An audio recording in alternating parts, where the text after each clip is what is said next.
نمازگاہ اس بات کا بلکہ ثبوت ہے کہ حضور خطیب اہل سنت مفتی امان الرب صاحب قبلہ رحمت اللہ تعالی علیہ اپنی خوش اخلاقی سے ہر طرف ہر جگہ علماء میں مشائخ میں اور عوام و خواص میں محبوبیت پیدا کرتا اور زبان خلق کو نقار خدا سمجھیے، جس کی امت یہ تعریف کرتی ہو میرے مصطفیٰ صلی اللہ علیہ وسلم کے فرمان کی روشنی میں وہ بندہ جنتی ہوتا ہے۔ آج ہم اس مقدس جنتی شخصیت کی یاد میں اور ان کی بارگاہ میں خراج عقیدت اور ایصال ثواب کے لیے حاضر ہیں۔ بڑے لائق و فائق ہیں ان کے شہزادگان والا تبار، جنہوں نے یہ عظیم الشان اجلاس شایان شان اجلاس کیا۔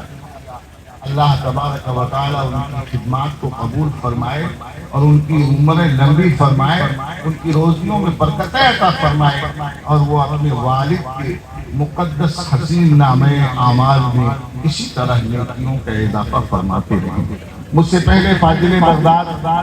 خطیب جلیل عالم نبیل حضرت علامہ انیس عالم سیوانی صاحب قبلہ نے بہت ہی مختصر وقت میں بڑا جامع، اور ان سے پہلے خطیب باکمال حضرت علامہ مولانا کمال اختر صاحب قبلہ دامت ذلہ نے آپ حضرات تشریف رکھیں۔ ممتاز الفقہاء حضرت علامہ آپ لوگ اپنی جگہ بیٹھے جلوہ بار ہو رہے ہیں اپنے نعرہ تکبیر، نعرہ رسالت، مسلک اعلی حضرت، علماء اہل سنت، علماء اہل سنت، عرص جہلم حضرت علامہ مفتی امان الرب صاحب قبلہ، نعرہ تکبیر، نعرہ رسالت۔ یہ آپ دیکھ رہے ہیں سلسلہ اتنا لمبا ہے کہ ایک رات نہیں کئی راتیں اگر چہلم کے لیے منعقد کی جاتی تو شاید یہ علماء اور خطباء کا سلسلہ پورا نہیں ہوتا۔ ایک گھنٹے بول کر کے تو کچھ تشکیل نہیں ہوتی ہے، 10-5 منٹ میں کیسے کام چلا ہے۔ ہماری جماعت کے موقر عالم صوفی باصفا خوش قلم شاعر، دودھ کو شاعر اور روش حشمتیت کے مسلسل ہاتھ چڑھانے والے آدمی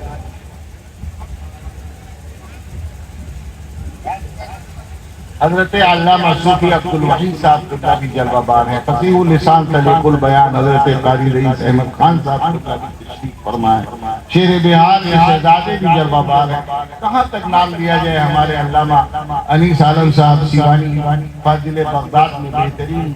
روش سے سب کا تعارف کرایا۔ 2 جملے کہہ کے میں کی بات محبوب العلماء والمشائخ ڈاکٹر لائق علی صاحب ہماری تحریک کی ابتدا سے لے کر منزل تک پہنچنے تک ساتھ، اور وہ اس کے گواہ ہیں۔ اس واقعے کا تذکرہ کر کے اپنی تقریر اور گفتگو ختم کرتے ہیں، اس لیے کہ آج خطابت کا دن نہیں ہے بلکہ اظہار محبت اور اظہار تعصب کا۔ خطابت کا موقع اور وہ عجب اتفاق تھا کہ پورے اتر پردیش کے سارے حجاج کو پیسوں سے نکالے گئے کمیشن سے سرزمین لکھنؤ پر حج ہاؤس تعمیر کیا گیا، اور بدمذہبیت کے سرپرست جناب اعظم خان کی قیادت اس کی تعمیر ہوئی۔ جب اس کا نامنیشن ہوا تو اس کا نام مولانا ابو الحسن علی میاں میموریل بیت الحجاج رکھا گیا، جو غیر قانونی تھا، ان لیگل تھا، جب حج پر جانے والے حج جماعت کے لوگ ہوتے ہیں اور بھارت کے تمام حج ہاؤسوں کا نام ان کی جگہوں پر رکھا گیا تھا، تو لکھنؤ میں حج ہاؤس کا نام الو میاں ندی کے نام سے رکھنے کی کوئی ضرورت نہیں۔ اہل سنت والجماعت کے علماء کے دل میں تیس ہوئی حضرت علامہ مولانا عبد المصطفیٰ صاحب قبلہ ہاشمی اور حضرت علامہ مولانا وسیع احمد صاحب قبلہ وسیع صدیقی اور یہ گنہگار، ہم لوگوں نے آپس میں مشورہ کیا اور لکھنؤ میں میٹنگ رکھی دارالعلوم حنفیہ ضیاءالقرآن، لیکن وہاں ہم تینوں کے علاوہ کوئی چوتھا نہیں آیا۔ مومن وہ ہے جو شکست خوردی کا شکار نہیں ہوتا، مومن وہ ہے جو مایوسیوں کا شکار نہیں ہوتا، جو افرادی قوت کی بنیاد پر برسر پیکار نہیں ہوتا، جو مادیت کی بنیاد پر اپنے احقاق اور حق اور ابطال باطل کی سرچشمے کو جاری نہیں کرتا، بلکہ سچا مومن اور مسلک کا پاسبان وہ ہوتا ہے جو بے مایا، بے سر و پا، بے دست، قسم کرسی کے عالم میں بھی اگر چلتا ہے تو طوفان اور آندھیوں کے رخ کو بدل دے۔ نہایت مایوسی کے ساتھ بظاہر بات علامہ وسیع احمد صاحب قبلہ وسیع صدیقی سے میں نے عرض کیا کہ حضور فیض آباد میں اس کا اجتماع ہونا چاہیے، اور تقریباً 25 ضلع کے علماء کو دعوت دی گئی۔ میری 3 مہینے کی تنخواہ آئی تھی، علامہ وسیع احمد صاحب قبلہ کے 1 مہینے کی تنخواہ آئی تھی، اور یہ طے پایا کہ یہ تحریک تو چلے گی مگر اس کا کوئی خزانچی نہیں ہوگا، اس کا کوئی عمومی چندہ نہیں ہوگا۔ لوگ کہتے ہیں علماء پیسے نہیں دیتے، علماء خرچہ نہیں کرتے، علماء صرفہ نہیں کرتے ہیں۔ عزیزان ملت اسلامیہ، اس تحریک کی بنیاد صرف مولویوں کی تنخواہ کے پیسے سے رکھی گئی، اور جب سارے علماء اکٹھا ہوئے تو تقریباً 25 ضلع کے علماء نریندرالے میں فیض آباد میں اکٹھا ہوئے، اور ان میں جو نمایاں کردار ادا کرنے والا عالم تھا وہ کوئی اور نہیں، اسی شہر گونڈہ کا اور اسی دبینہ کا تاجدار مفتی امان الرب تھے۔ انہوں نے فرمایا مولانا صاحب بس یہیں احتجاج کر کے ختم نہیں ہونا چاہیے، بلکہ ہم آج کے شانہ بشانہ کھڑے ہیں، مسلک اعلیٰ حضرت کا مسئلہ ہے، اس لیے آپ پوری طاقت کے ساتھ کھڑے ہوئیے، نہ تو آپ کو افراد کی کمی ہوگی، نہ تو آپ کو دولت کی کمی ہوگی، نہ تو آپ کو طاقت کی کمی ہوگی، اور ان کے شانہ بشانہ محبوب علماء المشائخ جناب ڈاکٹر لائق علی صاحب کی موجود اپنے گھر بیٹھ کر لولے لنگڑے کچھ لوگ فیس بک پر اور واٹس ایپ پر لکھتے ہیں تحریک کی مسلک اعلیٰ حضرت کی، تحریک کی رضویت کے نام پر مسلک اعلیٰ حضرت کے پاسبانی کی، اور اس گندگی کو اس حج ہاؤس سے مٹانے کی، اس کے لیے ہم لوگ فیض آباد سے چل کر گونڈہ کی سرزمین پر حاضر ہوئے، لیکن یہاں حاضر ہوئے تو سب سے پہلے ہم حضور محبوب مینا کی بارگاہ میں حاضر ہوئے۔ آپ غور کیجئے، وہ اس وقت نہایت بوڑھے تھے اور بوڑھے بھی تھے